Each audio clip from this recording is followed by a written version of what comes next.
What's up, guys? Mike here from Ekim Knives, and today we're going to do another Q&A. This is Q&A number 6. I'm going to try and do these a little bit more often as the channel grows. Naturally, I'm getting a lot more questions, so I'm going to try to make it so it's not a 30-minute video. Maybe just grab like 4 or 5 questions and just kind of run through them and give you the best answers I can give you. Now, as an aside, I tried to increase the quality of the videos because I got this hand-me-down DSLR from my wife, who just got another one for her photography stuff. But the autofocus is absolutely horrible on this thing, and it's just more trouble than it's worth for right now. Maybe I'm doing something wrong, but I've tried just about everything in all the settings, and it's just I'm chasing the autofocus. It's super annoying. I'll pop in a little video from this thing that I took today, just trying it, and super sharp picture, but I don't know. I need to do more experimenting, but I got knives to make, so I guess we're going to stick with the good old reliable $200 camcorder. Okay, let's jump right into it. First question is B-TAC. How happy are you with the DRO you got, the digital readout? Now, the digital readout is actually this guy here. This is the exact one I bought. It's eye gauging absolute DRO plus. I got it on Amazon. Oh, here we go. Here's a tag for it. Anytime Tools. I guess that's where it came from. Got it for Amazon, and this is a cheap digital readout.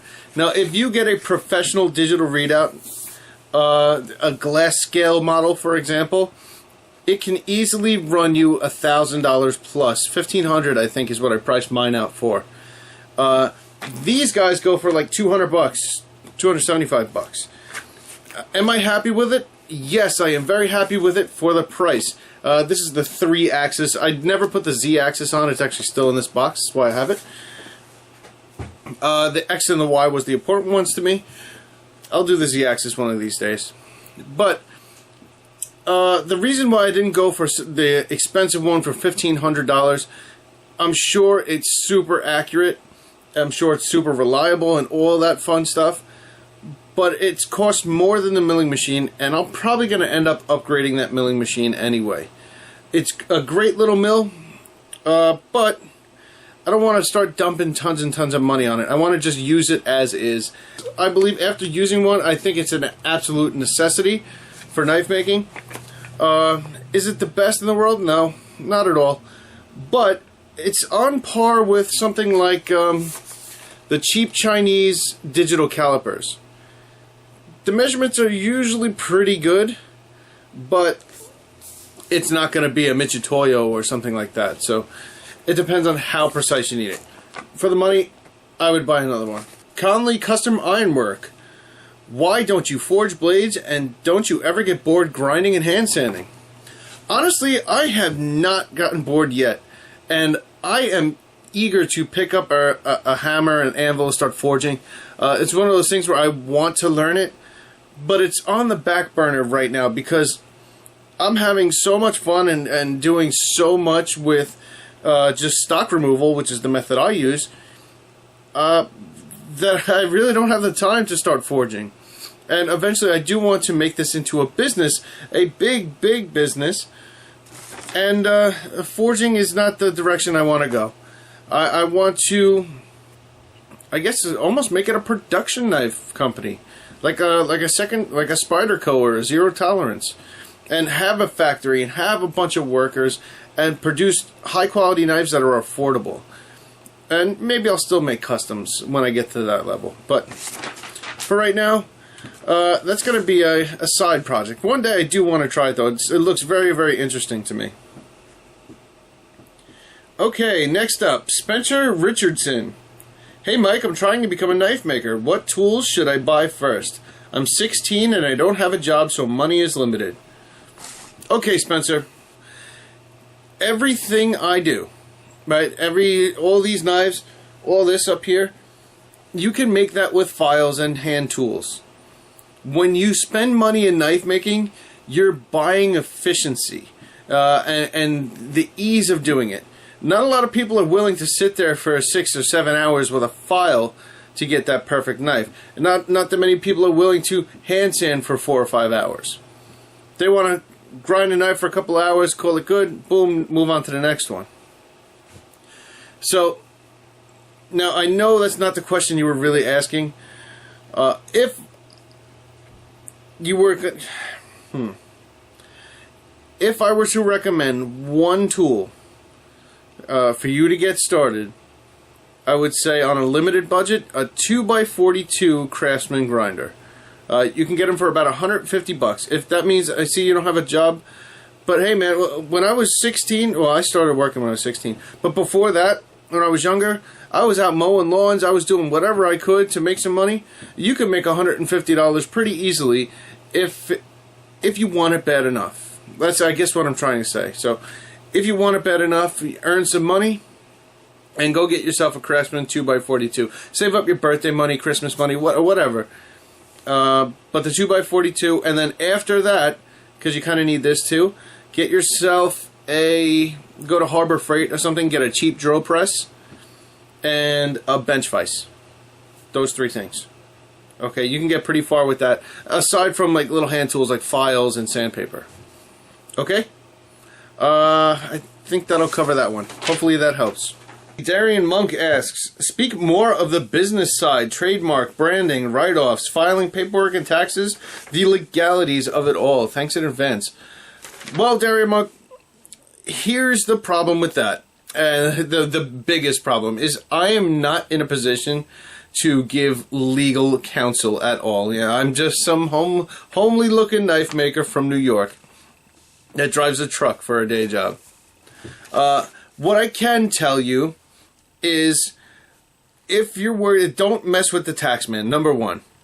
So if you're doing this and you're making a name for yourself and you're getting out there and you're selling a lot of knives and it's not a hobby, right? You're doing it as a for-profit business, you're probably going to want to go see an accountant. So for example, I have to go see my accountant and she has me save every single one of my receipts, keep track of everything I sold. So every dime going out and every dime coming in has to be accounted for. At the towards the end, or sometimes they do it quarterly. I guess it depends on state or whatever state you're in. I have to go in an Excel, make an Excel spreadsheet. You could do something like QuickBooks. It works as well. But even if this is a hobby for you, just get in the habit, right? And you want this to grow, get in the habit of collecting all your paperwork and getting all your ducks in a row and just keeping track of everything. That's the best advice I can give for right now.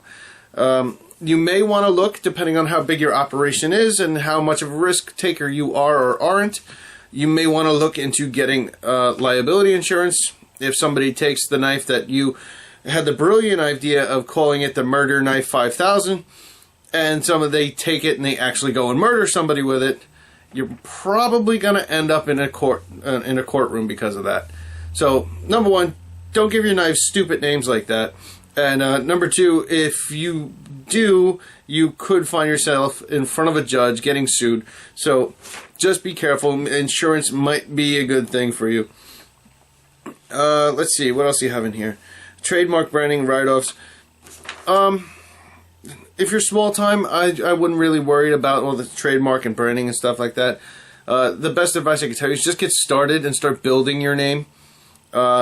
If you do come out with a groundbreaking, let's say, okay, you invented this camera that actually focuses the way it's freaking supposed to, patent it before somebody else steals it. Okay? Aside from that, you trademark your name, so I guess nobody could use your name or whatever. But we're talking basically small-time stuff. If you're much bigger than me on the food chain, that you should probably have most of this stuff done already. Okay? And in that case, you probably have to go see a lawyer and an accountant. Okay. Sorry. That was a little rambly. Alright, next up. Mind Acre Knives. In one of your videos, you had a heat treating oven. Did it not work out for you? I was interested in that type of oven for at least tempering. I do still have that heat treat oven, and I was going to do a review on it until I realized that I do not have a hardness tester. So let me flip you around. It's actually right over there, right up there. You see it right there. It's small, so it's only good for about for folder blades. Inside, I could do maybe 2 at a time with small folders, and I have used it before. I have heat treated knives on it before. I actually heat treated this blade in it, but I have no way to tell how hard it is. And I don't have I don't have a Rockwell tester, and I don't have a cryogenic setup. So it would be unfair for me to do a review on that heat treating oven and say if it's good or not, because I don't know. I could follow the heat treat recipe all day long, but if I can't test it, I can't tell you if it worked or not, how accurate the temperatures are. I can tell you it turns on and it gets really hot, and I hope it's the temperature it says on the screen, but there's absolutely no way for me to tell. Now, I know that's not what you want to hear, so I do have a couple of buddies that use this heat treating oven, and they like it. But most of them end up upgrading to an even heat and then use that just for tempering like you were saying. So, if you want to go that route. Now, I only went with this one because space was an issue. But if you have the space, just get an even heat. Just get a full-size oven so you're not limited. And then factor in your budget for a Rockwell hardness tester. I can't tell you how important that is. Last one for today. Todd Parnaby, I guess. Sorry if I butchered that. Hey, I'm new to this game. How is the changeover in the way you grind from a 1x30 to a 2x72?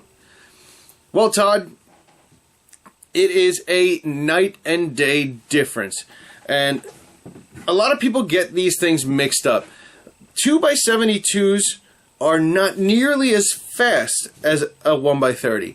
So you think when you open up you get your 2x72 and you turn it on full speed and you're like, that's it? That's all it's got? But what you're missing out of the 1x30, the 1x30 is faster, but you got the torque and the abrasive behind the 2x72. So you can push as hard as you want. You're not going to stop it. It's just going to keep on grinding that steel away. And because you have 72 inches of abrasive, it has more ability to cut and keep cutting and keep cutting. A 1x30 is so underpowered that you've really got to baby it. And it kind of teaches you how to baby your grinds. And when you get a 2x72, you could just dive in and really put some pressure behind it and some oomph. And you'll see you can get consistent grinds much, much easier. It's, if you get good at a 1x30 and you buy a 2x72, are you going to become the grinding master of the universe? No. You still have to practice. It's just different. But it's so much better, and so it is definitely worth the money to upgrade to the 2x72 if you're serious about knife making. Okay? And that is assuming you're going to go variable speed, because the 1x30 is just one speed, and that's horribly fast. And the 2x72, you can get a single speed 2x72 and have it pretty fast and still be better. But the ultimate in 2x72s is when you go for the variable speed. So if you got to wait 6 more months to afford the variable speed, do it. You know, and keep saving your money. It's well worth the variable speed. I very rarely go over 50% power on my grinder with a 1.5 horsepower motor. Okay, so to sum it up, night and day difference. You just have to experience it to appreciate it, but worth it every single time. I would never go back to a 1x30 knowing what I know about a 2x72. Alright, so that's it for this one, guys. If you have questions for the next Q&A, put them in the comment section down below. What else do I got? Oh, yeah, right. If anybody knows how to use these, this is a Canon, this is a Nikon D5100. What am I doing wrong? If any of you camera guys know, I can get it to shoot pretty well. It's just the autofocus is absolutely terrible. So that's my question for you guys this week. And that's a wide-angle Sigma lens on it, if that matters, with an autofocus thingy. And okay, So that's it for this one, guys. This is Mike here from Ekim Knives, and I'll catch you guys on the next video.